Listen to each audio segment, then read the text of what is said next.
Okay. So, good afternoon, everybody again. I'm glad to meet you. A few words about me. My name is Adam Lurka. I am a geophysicist, mostly engaged in analyzing the problems of mining-induced seismicity. In my work and research, I am interested in such topic as passive seismic tomography, application of artificial intelligence, some part of this subject to the mining seismic data, and also I'm interested in more general subjects like inverse problem theory. I like some mathematical aspects of geophysics. So I'm also reading about this. But all in all, finally comes in the end to the application of this mathematical or practical knowledge on the application to the analysis of mining seismicity, the seismicity that is generated by mining, which most of us, I'm certainly sure, are familiar with. Today, as already Savka said, I would like to provide you with some information on hierarchical cluster method that can be applied to the mining-induced seismicity data, and I'm gonna to present you some ideas and thoughts about this matter. Maybe I also would like to mention that, which is out of the subject, that I'm glad that you decided to devote about an hour to spend listening my presentation instead of celebrate now the Halloween. So thank you. What is clustering? Clustering, loosely speaking, clustering is a method of grouping objects in having the subset of objects. Is the clustering is a method of grouping them in the subgroups or subsets. And this is the general statement, and that needs further clarification, of course. For example, we have in common language, we have other term that is called classification. And what is the difference between clustering and classification from the technical point of view? In classification, we assume that our objects are already labeled. For example, if we have a set of fruits like apples, oranges, lemons, then each of these objects, fruits, have the label, right? So this is the classification. We know the label for each group of analyzed objects. And the clustering, it is the idea is different, because we assume that the objects we try to analyze have no a priori label. So no class label is available a priori. Therefore, the clustering if we look at this problem from the machine learning subject. The clustering belongs to the class on unsupervised learning methods, and classification, for example, belongs to the class of supervised learning method in machine learning, or in more specifically in the application of neural networks, for example. So if we want to apply clustering, we need to automatically decide about the structure of our group. And I will be shortly talking on this in the next few slides. So as you can see, the definition of clustering is that it is, as I broadly describe it, it is the procedure of grouping a set of objects in such a way that objects in the same group are more similar to those in other groups. And this definition includes one important unknown element, because this definition says that we try to perform clustering using the concept of similarity. And so this definition requires to define precisely what we mean by the term similarity. I also would like shortly, because the subject of clustering, as I said, belong to the broader class of machine learning algorithms methods, specifically of neural networks, and it is one of the most common methods used in machine learning. And there is a whole plethora of such clustering methods, but I will mention about some groups of the clustering and what kind of algorithms, in my opinion, what are the most important algorithms that belong to this class. So first, clustering can be divided in two general groups. The first group, as you can see in this slide, is the so-called hard clustering. And this concept is to organize the objects in such a way that each object belongs to one cluster only. So this is the 0-1 classification. If the object belongs to one class, it cannot belong to other classes or groups.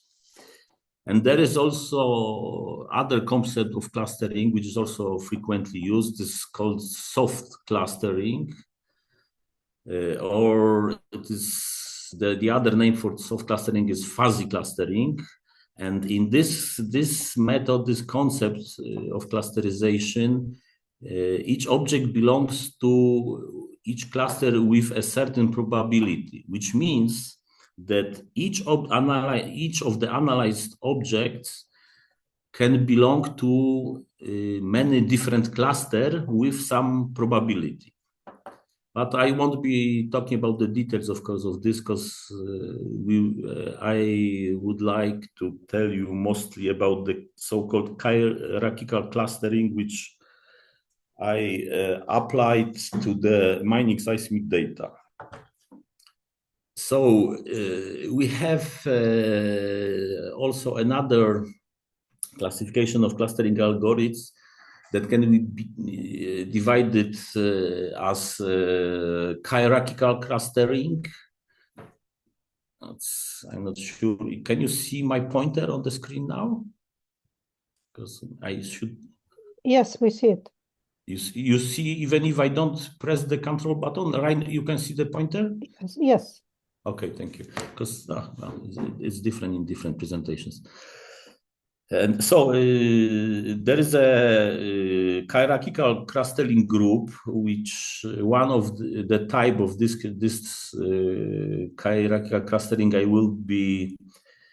will show you how to use it in analyze mining-induced seismicity data. And this hierarchical clustering can be also divided in two groups. One is bottom-up agglomerative clustering method. And what is characteristic for this bottom-up agglomerative clustering method is that it starts with assigning to each object. If you have a set of objects, then we start with the analysis assuming that each object belongs to its own cluster. So we have, at the beginning, we have as much clusters as there is objects to analyze. And there is also less common, but sometimes it is also used in clusterization. There is also top-down clustering algorithm, which is called divisive algorithm. And this algorithm starts from the opposite side. It starts with defining one big cluster that consists of all data points we try to analyze. And after that, we're going down to divide this one big cluster into the subclusters. There are also many other, as I mentioned, different clustering algorithms, because these are, as I said, very important in the machine learning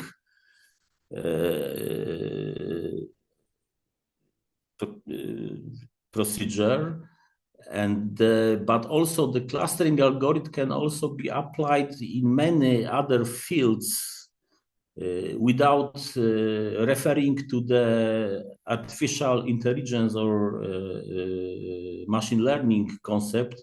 The clustering algorithms are very popular or common in almost every scientific field, like starting from physics, mathematics, IT subjects, and also clustering is very common in analyzing social data, biological data, in chemistry, and almost in every field. Right now, you can find some papers that describe the application of the clustering algorithms. Besides the hierarchical clustering, which I will concentrate on one type of this hierarchical clustering algorithm. Hierarchical is pretty hard to pronounce, but well, I do my best. So there are other clustering algorithms. One of them is known as K-means algorithm. I won't be talking about the details, but this is one of the most known algorithms. There is also DB scan algorithm, or density-based spatial clustering algorithm, also very popular, and it utilizes the concept of Zoff clusterings, which means that each analyzed object can belong to many clusters. And finally, we can also find clustering algorithm, clustering procedure in the so-called Kohonen networks. It is a kind of neural network treated as the self-organizing map. As I said in the definition, to have the definition that is shown at the top of the presentation here, we need to make the definition precise. We need to define what we understand by saying that the objects, analyzed objects, are similar to each other. So we need the definition of similarity, or in fact, we usually use the opposite definition. We use the concept of dissimilarity measure. This is the critical step of cluster analysis. And when we decide what precisely we mean by the dissimilarity or similarity measure, then we can apply the hierarchical clustering algorithm. So one of the most common measure of dissimilarity is just the distance between two objects. And in that case, to define the distance, which in cluster analysis, if we define the distance, we call it the dissimilarity measure. And to define the distance, of course, we need to define our objects as vectors in some numerical space. I mean, each component consists on some physical quantity. One of the most components are of course the spatial components, which can be just x, y, and z coordinates of our three-dimensional space.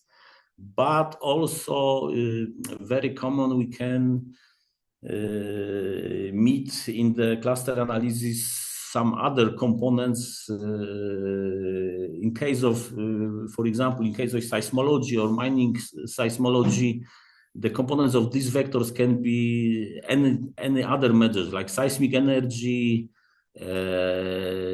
seismic moment, stress drop, any source parameter we can define as one of the components to define the cluster analysis and to define the distance as a dissimilarity measure.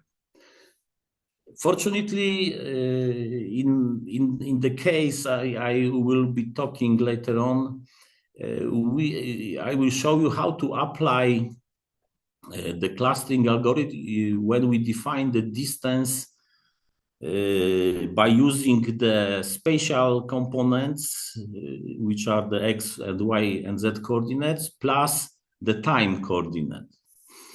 And one of, as you can suspect easily, one of the most common dissimilarity measure applied to clustering algorithms is just the Euclidean distance, which is just formula is shown here. But we should be also aware that there are many other definitions of distance, like the Chebyshev distance, Manhattan or city block distance, or squared Euclidean distance. And these distances can also be used as a measure of dissimilarity of two objects in the clustering methods.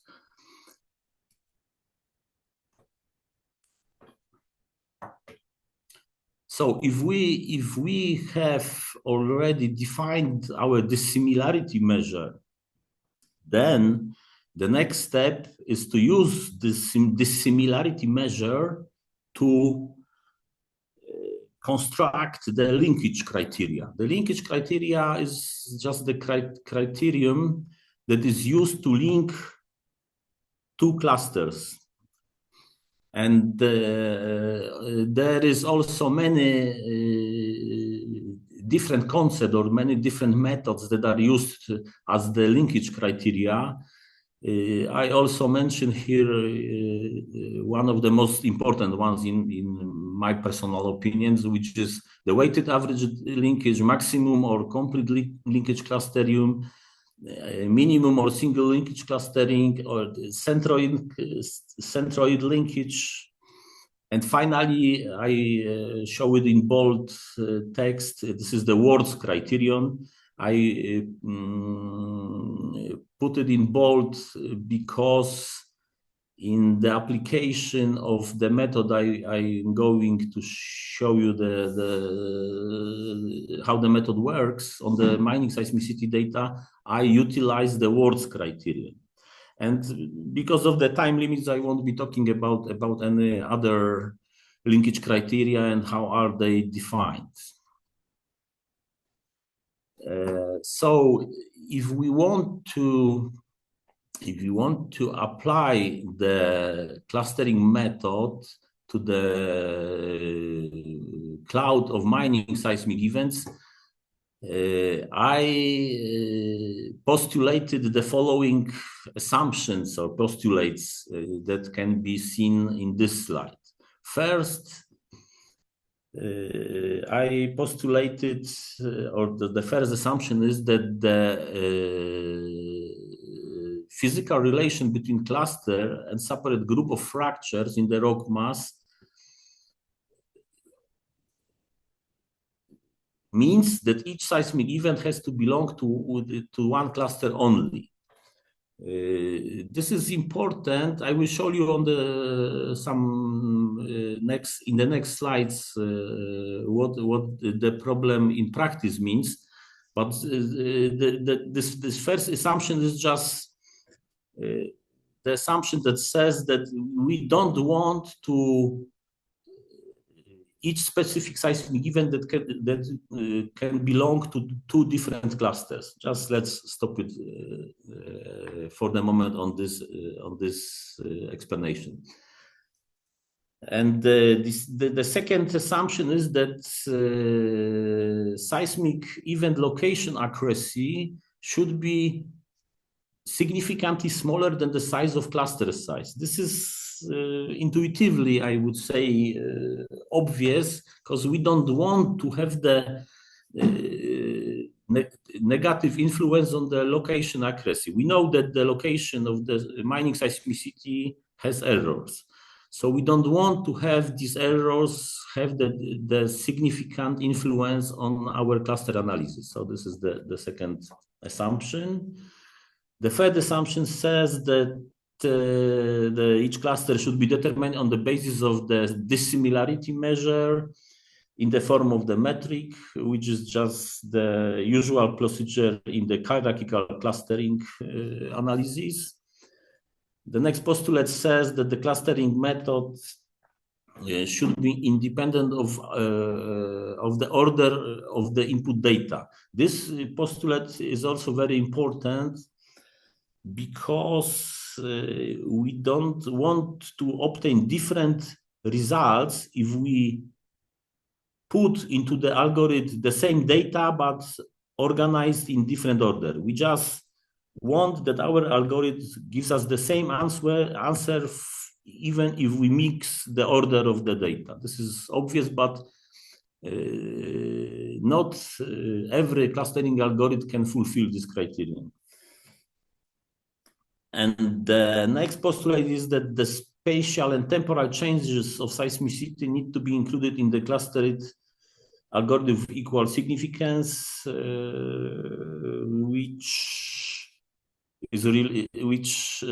this assumption says that in fact that we want to join somehow the concept of the spatial and temporal coordinates of the analyzed mining seismic events. And at the end, we shouldn't have any significant gaps in the seismicity records, simply because we want to have, we want to obtain the credible, reliable data set and reliable results after that. Because I'm not sure, we don't have too much time, and I don't want to make my presentation longer, but I would like to stop shortly on the concept, what is the Ward's method and how it can be applied to mining-induced seismic events. And in this slide, you can see some formulas which are not very complicated. But simply speaking, Ward's method tries to join two separate clusters in such a way that it analyzes the sum of squares of the distances between each pair of seismic events, and two clusters are joined if they fulfill that criterion that the joint cluster has the minimum variance. Minimum variance means that the sum of square of the distances to the centroid of this cluster is the minimum. I also won't be talking about the details because definitely we don't have so much time for that. But the formula, finally, the formula that is used in the Words linkage decimality measure is shown over here, if you can see my pointer, where n with indices I and j means the number of elements in cluster in the analyzed cluster number with indices I and j. And A and B in this formula are the centroid coordinates, which are just the simple the averages of the components of each of the components of the analyzed vectors. A and B are the vector coordinates, and as I already mentioned, these two vector coordinates consist of the spatial coordinates and one time coordinate. And this norm here means the Euclidean distance. So very shortly and broadly, this is the main idea of the Words method. But maybe just you should remember that the Words methods is defined as the method that tries to join the cluster that have the minimum statistical variability between distances of each pair of the analyzed seismic events. And in this slide, it is also important information shown here, because if we want to, as I show you later, if you want to analyze mining induced seismicity in space and time, so we define three-dimensional vectors or spatial coordinates, but additionally, we define also the fourth component of these vectors being the time coordinate. And the biggest, and we want to use the Euclidean norm, which means we need to somehow define the distance in space and time. It is not related, of course, to the special theory of relativity, but this is just the concept I elaborated here is to define the Euclidean distance that consists of spatial and time coordinates of each seismic event. And the crucial component here is the C constant. The C constant just allow us to use the metric in the space and time, not only in the space or not in time separate. So somehow the C constant joins the seismic events in space and time together. And I defined this as I said, in the statistical term, the C constant is defined as the sum of variances of the spatial coordinates divided by the variance of the time coordinates for the whole analyzed seismicity. So we tried, in a sense, we try to equalize the variances of the spatial and time coordinates of our seismic data. And okay, let's stop the explanation at this stage. So the important thing is that we use the Euclidean distance, but we need to define the additional constants that will allow us to join the spatial and time coordinates for that.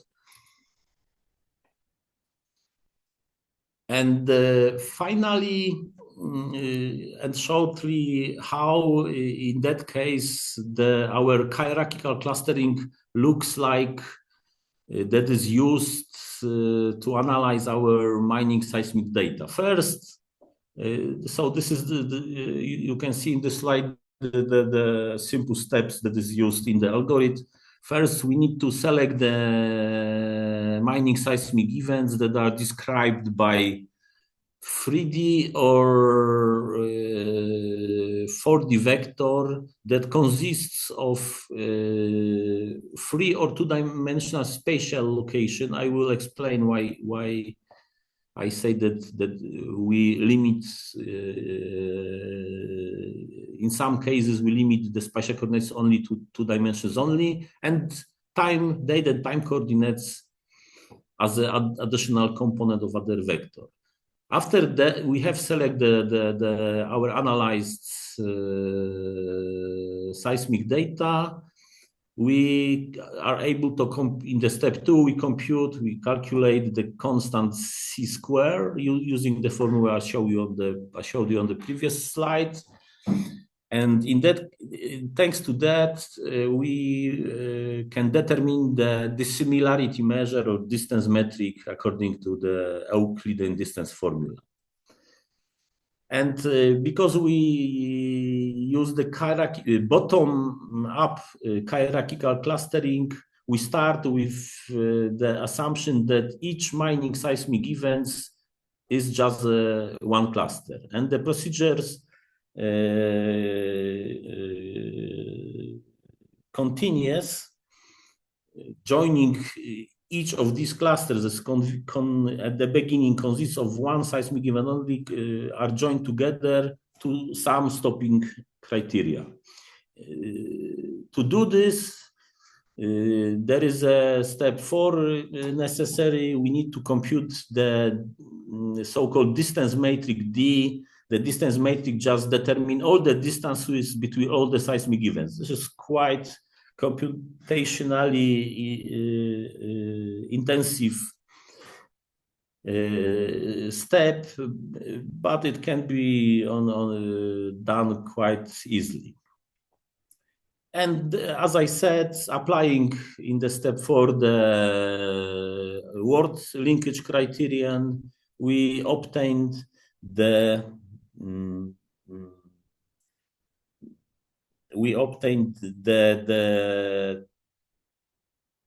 hierarchical tree of clusters. This cluster ends as the one cluster, but for our purposes, we need to decide how many clusters we want to analyze using the hierarchical clustering algorithm. And I will be talking on this issue later. So let's get back to our example of the mining seismic data I used to perform the hierarchical cluster analysis. In this slide, you can see the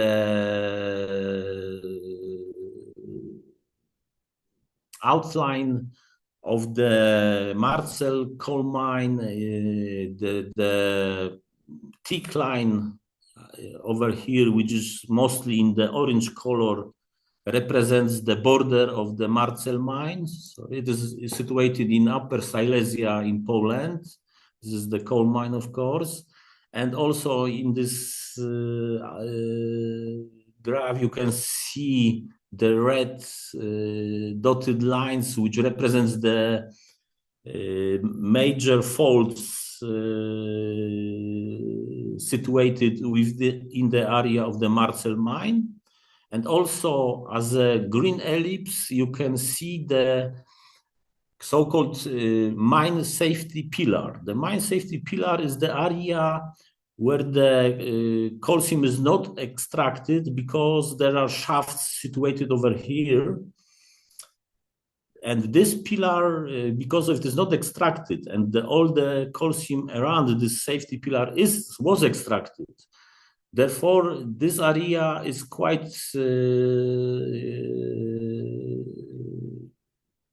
dangerous from the mining induced seismicity perspective, which means there were in the years between 2009 2021 more than 30,000 mining seismic events observed in this safety pillar in the coal seam. And this these mining seismic events that were located inside the safety pillar, I analyzed applying the hierarchical clustering algorithm.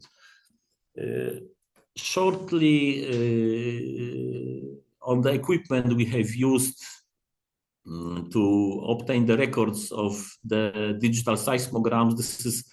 This is the seismic system that is developed in our institute. I am engaged in building, in developing this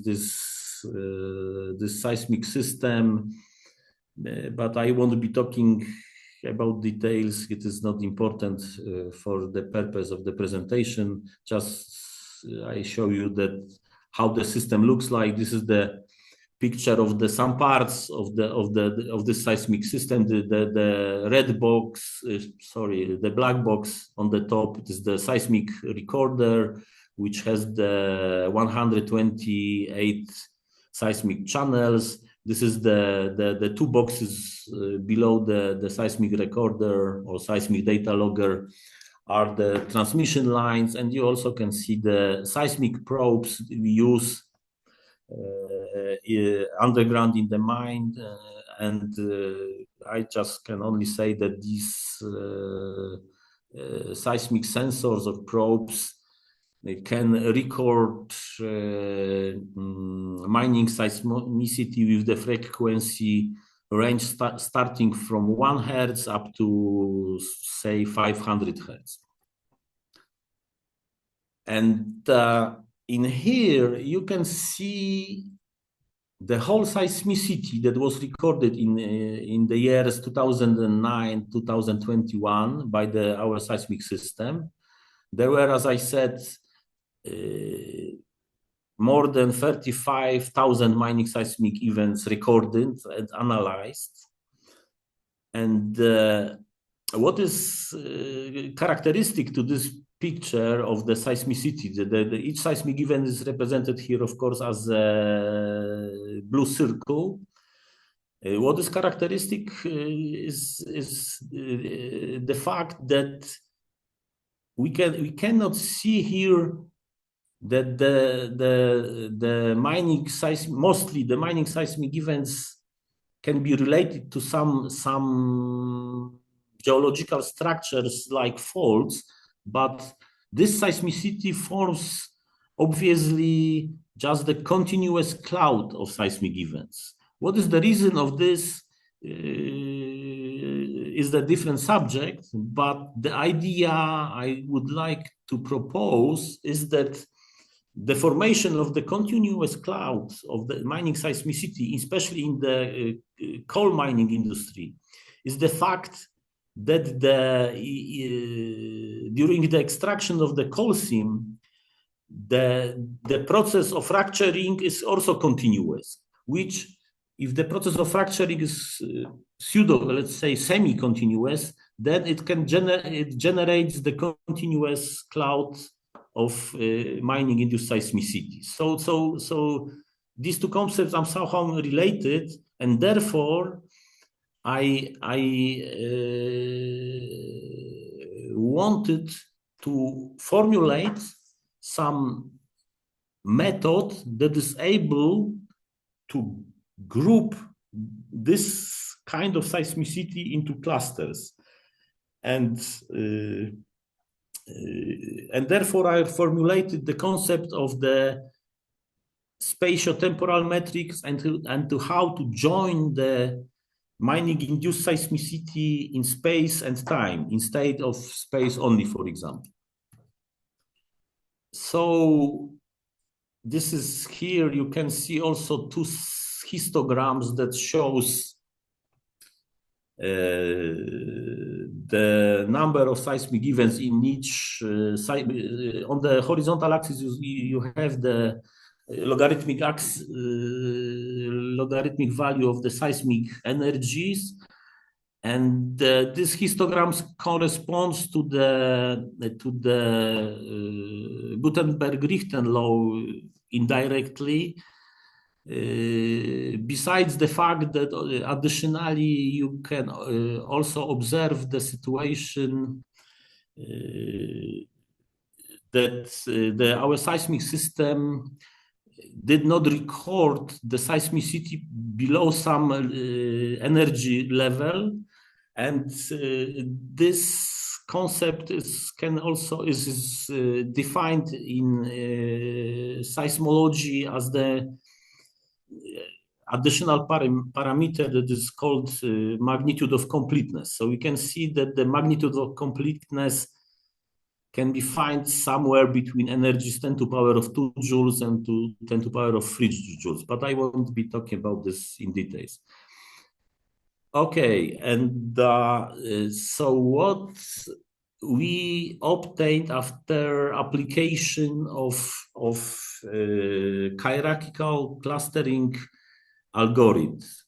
In this slide, you can see the application of hierarchical clustering algorithm for our mining seismicity, but with the use of the spatial distance only. So we did not, in this case, in these 3 images, we did not apply the full spatio-temporal metric. We only used the spatial metrics. And I did it purposely to show you what are the differences between spatial clustering and spatio-temporal clustering.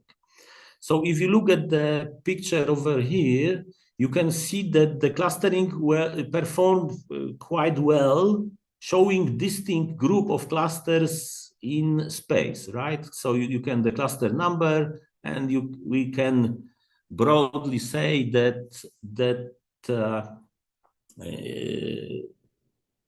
each of the clusters is formed from a kind of uniform group of seismic events.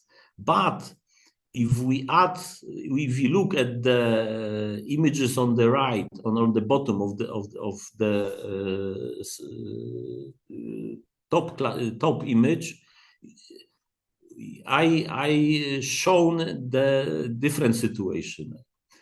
First, I used this one spatial and one time coordinates, and which shows that our clustering algorithm works very well in space, but it doesn't divide our analyzed mining seismicity in time. So you can, for example, see that the red inverse triangles belongs to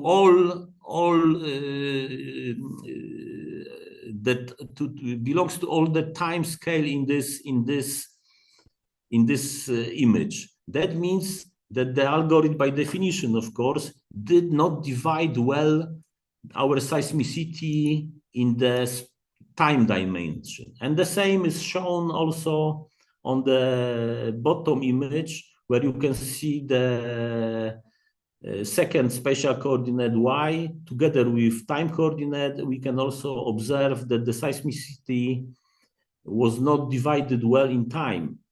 And this is one of the main reasons why I applied the new formula of the dissimilarity measure, which is the spatio-temporal metric. And in this slide, you can see the results obtained by applying this spatio-temporal metric together with hierarchical clustering for the analyzed mining seismic data. And you can see that the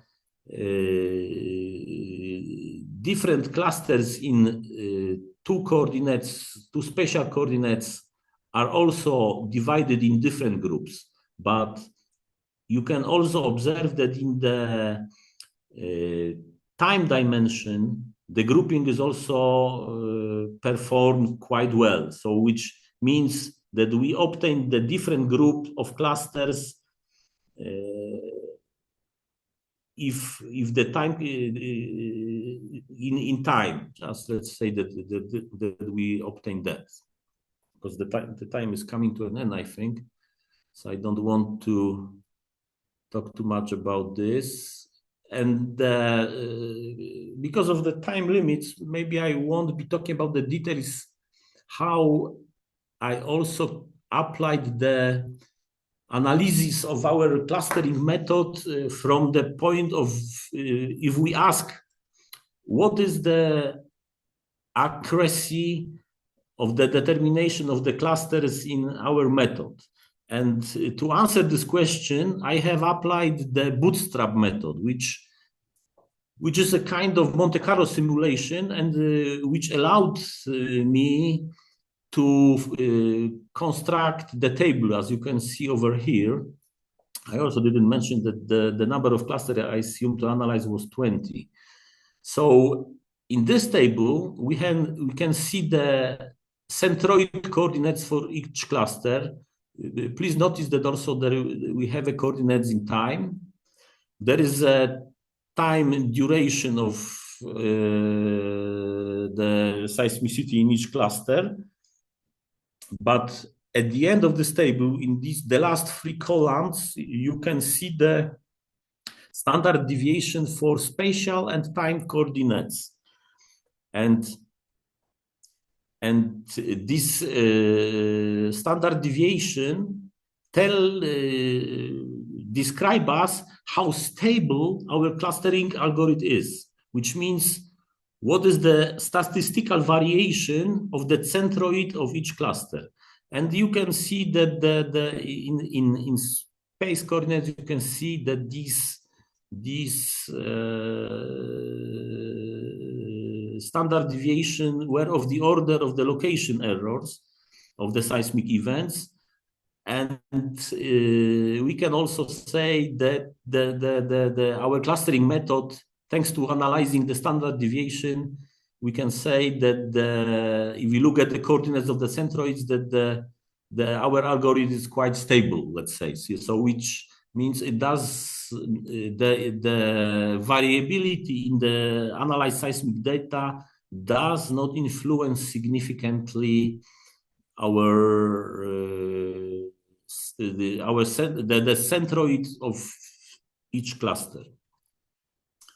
And at the end, I would like to show you an example what we can do with after we determine the 20 clusters in space and time dimensions, and after that we can, for example, this is an example only.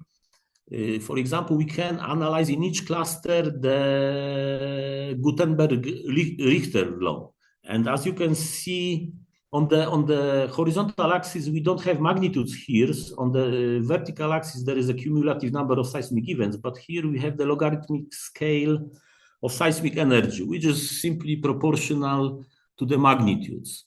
That means that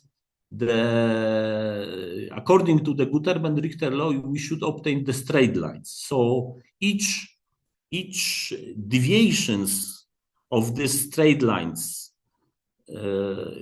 significant deviation of these straight lines is observed in each cluster, can mean that the generation of the seismicity process was different in this cluster. And we can see, for example, that the cluster 2 and perhaps the cluster 8 had some significant deviation from the Gutenberg-Richter law. And this slide shows just only the same analysis of Gutenberg-Richter law in each cluster for the next 10 clusters. And at the end, I would like to emphasize some problems that we should be aware of, and perhaps some ideas that are worth to work on. First, what cost function to use? Because I said that we use the Euclidean metrics and the sum of squares between distances of seismic events.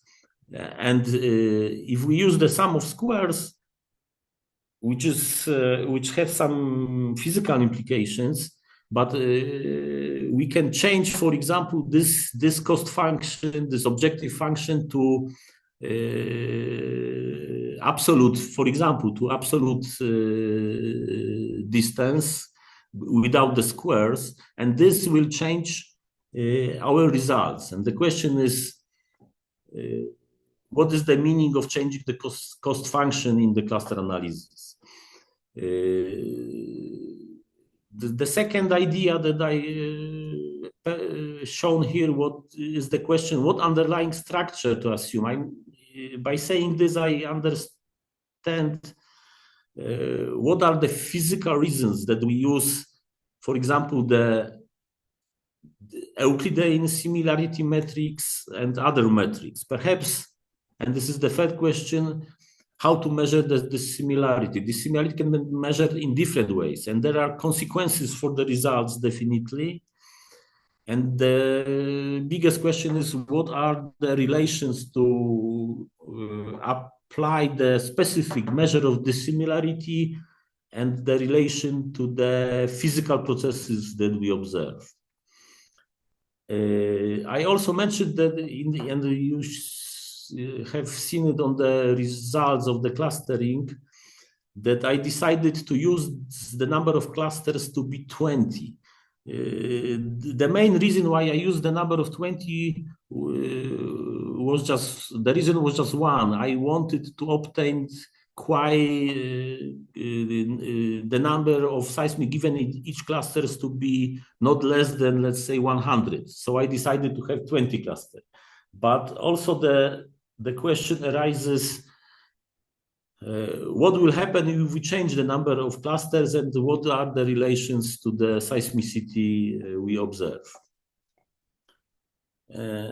I also mentioned that different answers to these questions will lead to different clustering algorithms.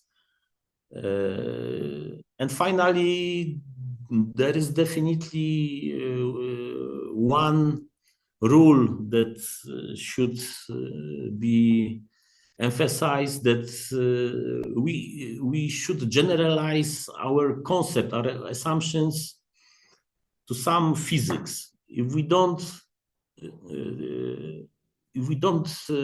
connect the assumptions we made about clustering and the physics that we think, that we suppose that is true, then the results can be misleading. And some short summary in this presentation, I show you how to apply the hierarchical spatio-temporal clustering method with word minimum variance. That method was applied to analyze in space and time the mining induced seismicity that was recorded during the period of 12 years in the Marcel mine. I didn't say much about this, but I analyzed the statistical stability of the clustering algorithm in the form of the bootstrap method. And also I concluded, that the departures from the Gutenberg-Richter law in each analyzed cluster can be some kind of indicator for the seismic hazard analysis in mines. So I think more or less I finish my presentation.